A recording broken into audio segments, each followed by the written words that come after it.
What's up guys, welcome to my 15th After Effects tutorial, and in this tutorial I'm going to be going over a couple tools. The first tool I want to go over is something called the slip tool, and I don't know if you noticed or not, but I got a whole bunch of new clips that I'm going to be working with. These are just clips, just random clips. You can use any short movies or anything. Let me just start out with this one. Just my friend reading a ticket or something. And what the slip tool does is take your clip right here, which is this whole little blue bar is my movie, and it allows you to adjust in and out points. And if you don't know what that means, I'm going to show you what it means. Say you edited your clip so it's in your timeline just how you like it. Now as you can see, whenever we edit our clip, we After Effects shows you, even though it's not showing the movie, it shows you the ends of the clips just so you can see how long it is. So what the slip tool does is allow you to keep your clip in the same location but move the time. So say you edited this clip, you already put a bunch of keyframes in, but you're like, alright, instead of my friend reading this ticket right now, I want him to be talking right now.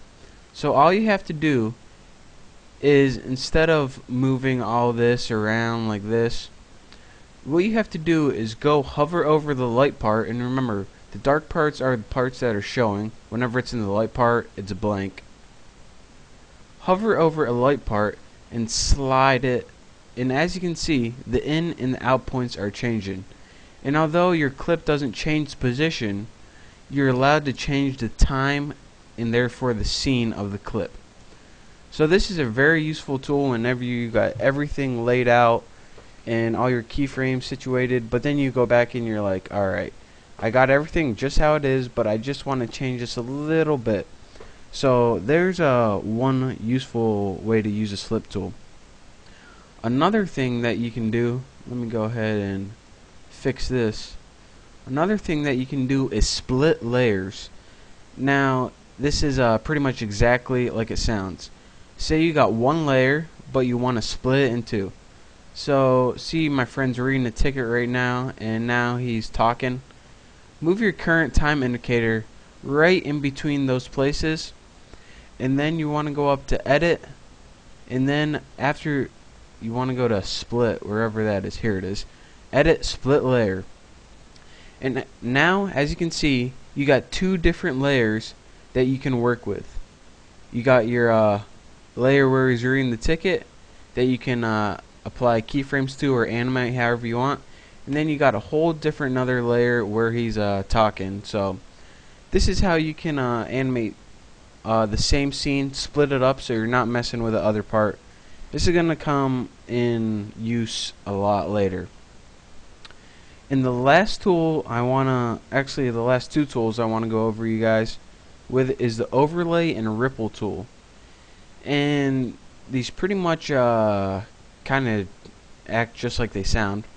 Say you got, this is the, actually we made these two dance clips, and say we wanted to add a clip right in between them.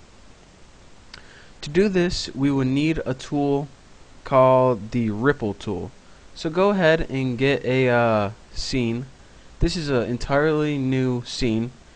And down here on the bottom right, these are the overlay and ripple tool. The overlay is the little arrow that's overlaying the gray thing. And the ripple tool is a little ripple tool. Well, that makes no sense, but you know what I mean. What the ripple tool does is pretty much take this scene and squeeze it in between your two clips wherever the current time indicator is. So as you can see, if I press this, now we have this first dance clip.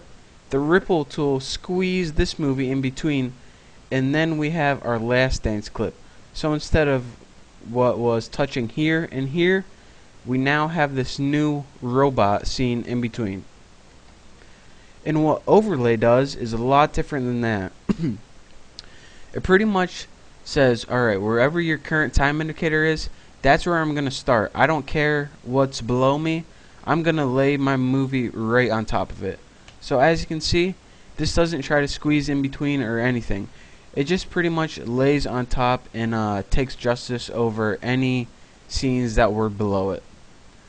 So again, the ripple tool squeezes it in and doesn't mess with any of your other clips. The overlay pretty much is like a blanket and lays the new clip on top of your old ones, so that new scene is the only one you're going to get to see. So the best way that you can actually learn these tools, is just work with them for like 5 seconds each, and once you do, you'll get the hang of it. So if I sound like a little confusing, it is confusing trying to explain them, but work with them, and after you work with them for like 3 seconds, then you'll pretty much be an expert on them all. So that's all the boring stuff we had to learn for this tutorial. In the next tutorial, I promise it'll be more exciting. So thank you for watching. Make sure to subscribe to my channel, and I'll see you next time.